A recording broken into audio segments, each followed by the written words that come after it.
Right now, it's time for the Phillies mailbag. We do it every week at this time. Frank Klose from 97.3 ESPN.com. He answers your Phillies mailbag questions. You can tweet your questions to him at Frank Klose. And every Tuesday at this time, we'll answer them here on the Sports Bash. Frank, no Bryce Harper yet, right? Yeah, and what a day. I mean, what's happening in Colorado is going to definitely throw some gasoline onto this fire, and I think this just is going to be prolonged now after we see Nolan Arenado sign an extension with the Colorado Rockies. Yeah, give us a little insight. You wrote about this on the website today, how Nolan Arenado's deal could affect these Harper negotiations with the Phillies. Well, here's the thing. So there's a few angles we can look at this, and the first is the total value of the deal, the annual average value of the deal. Now, this is a $260 million deal over 8 years, and that makes the average annual value $32.5 million. Now, the Phillies supposedly, now John Heyman of FanCred Sports reported this today, the Phillies have bid over $300 million, but guess what? Now there's a new standard set for average annual value. Now, Nolan Arenado at $32.5 million is going to be the largest average annual value of any position player in baseball history. And we all know Scott Boras likes to make new records. So now you're dealing with Manny Machado getting a 10-year deal, and now you're dealing with Nolan Arenado getting $32.5 million per year. And if you multiply 10 by 32.5, you get to $325 million, which, of course, is the same number that Giancarlo Stanton got from the Marlins in his deal signed for 12 years back in 2014. So if you're Scott Boras, and we all know how he operates, he's going to want to beat the average annual value. He's going to want to at least meet, if not beat, the number of years. And he's going to want to beat the total dollar package and make this the richest deal of all time. And Nolan Arenado helped kind of bump the numbers up a little bit. And on top of that, something I said in my piece earlier, I saw John Morosi of MLB.com suggest as well, a lot of the potential Nolan Arenado suitors of next year aren't going to get him. So if you're the New York Yankees and you were interested in signing Nolan Arenado next year, if you're the Los Angeles Dodgers and you like Nolan Arenado for next year, now you're not going to get him. So maybe you say, all right, well, maybe then I'll go in on Bryce Harper because that's what's available right now. So this is going to play out. Yeah, it's going to play out very interestingly, I think, now. And I think this really kind of starts things over because the conversation has to begin with that average annual value. And the question will be, are the Phillies going to write the biggest check? I think they were going to write the biggest check before. Now it's going to have to be a much, much bigger check. So the 3-year opt-out that Arenado got, there are a lot of people who I see on my Twitter timeline that are saying, I don't want anything to do with that. Is that something that you think would deter the Phillies? Actually, that's a great point. I did bring that up in my piece as well. There's a 3-year that they're an opt-out for after year 3 for Nolan Arenado. And if you're Bryce Harper and you're signing this deal at age 26, that means you can opt out at age 29 and find a new deal. Now, we saw that Scott Boras put that option into the original Alex Rodriguez 10-year deal, and he ended up getting a different 10-year deal from that point forward from the New York Yankees. If I'm the Phillies, I just kowtow and give it to them. I think that the immediate benefit that Bryce Harper coming to the Phillies right now, you can work out something else later if he's going to opt out. In fact, you might like that he opts out because you're not paying for the end of that deal that you're signing, So like the Texas Rangers, like they were thrilled when Alex Rodriguez opted out of the deal. Of course, they had traded him at that point, but really you're kind of off the hook for the years at the end, which are generally assumed to be less productive years. And you know what? It's something that I don't think is that big a deal for the Phillies to do. Now, the kicker would be if somebody like Harper or anybody who signs a long-term deal like that gets hurt, well, then you're kind of stuck with them the rest of the way. But I don't think the opt-out should be something that keeps the Phillies from making the deal. I think they would like it to be a little further back in the contract. Manny Machado's opt-out is after year 5. I think that Phillies might be more comfortable with that, or maybe you meet in the middle and go 4. But I don't think that should stop the Phillies because he fills an immediate need, and he really will recharge this fan base in a way that Jim Thome recharged the fan base back in 2003. Frank, what's going to be the reason if Harper does go to L.A. or somewhere else? It looks like L.A. is going to be the spot if it's not the Philadelphia Phillies, but let's play not according to Smash Mouth. Right, Smash Mouth is on the scene now, too. Mid-'90s bands break news, Frank. It's just a reality you have to accept. And you know they're going to be the ones that end up being right. Yeah, exactly. Well, from my sources in the band Stone Temple Pilots,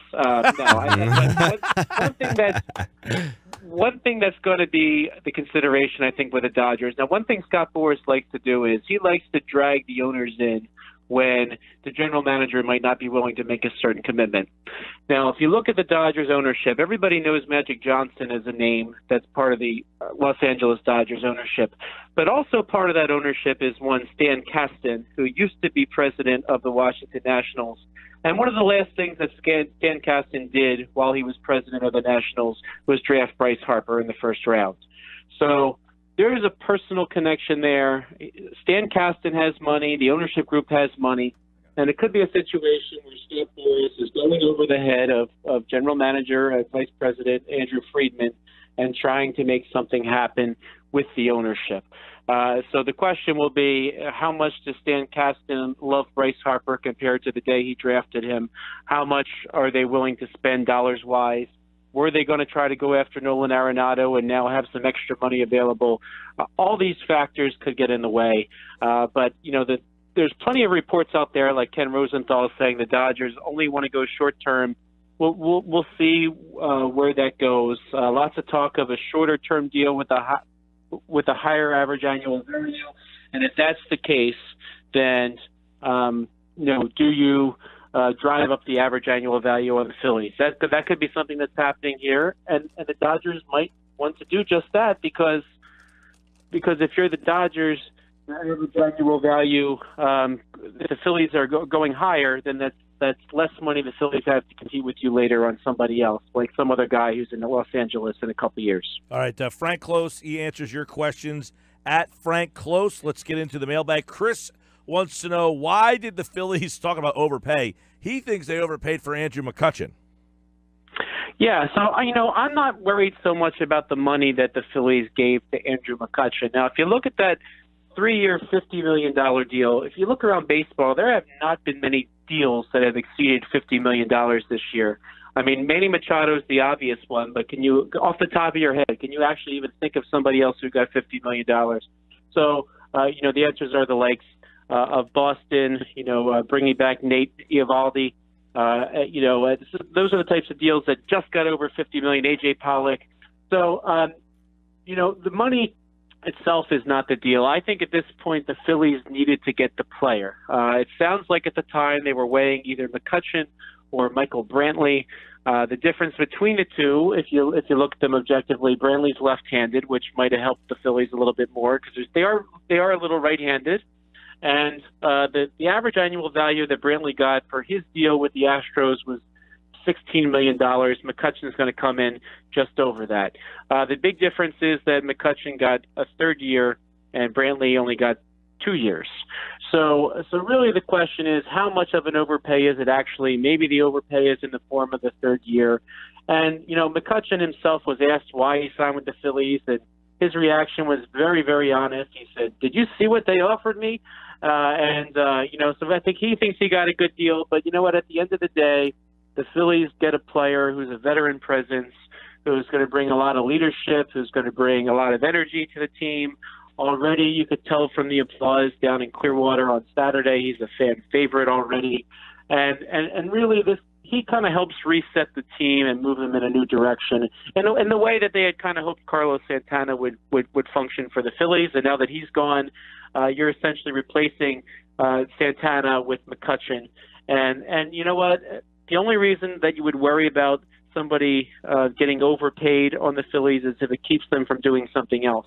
And judging by the fact the Phillies are going to still sign Bryce Harper for over $300 million if he agrees to do it, and the fact that they might still be on that, pick up a starter or a reliever, the Phillies are not inhibited by this deal in any way. So I think it's at the end of the day, you want to get the player, and it's not that much of an overpay that it's going to handcuff you later. So I don't really have a problem with that deal.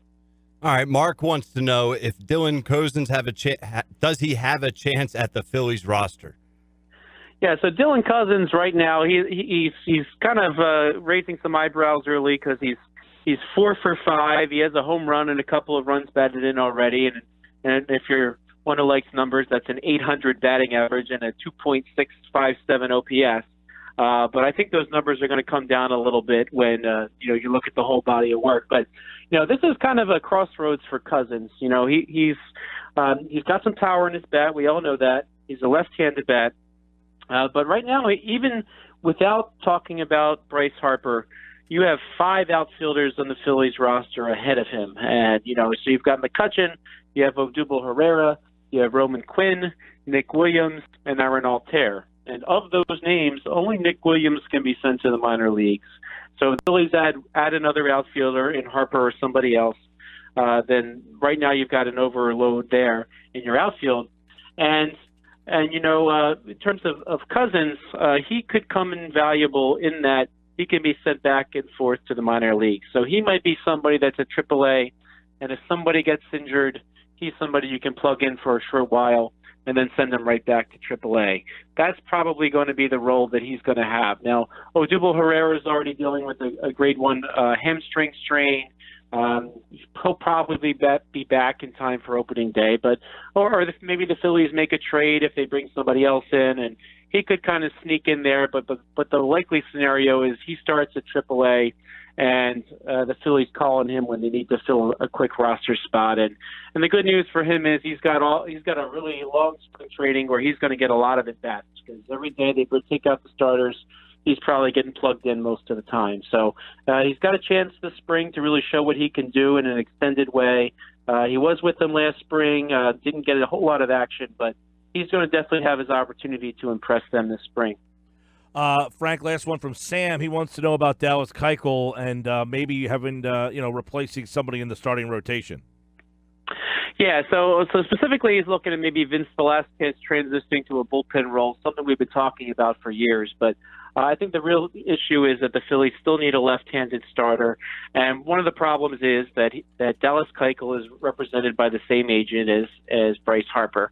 And what's happening here is Scott Boras knows that one of the teams that doesn't get Bryce Harper, that was in on Bryce Harper, then might spend extra money to improve other areas, whether it be the Phillies or somebody else.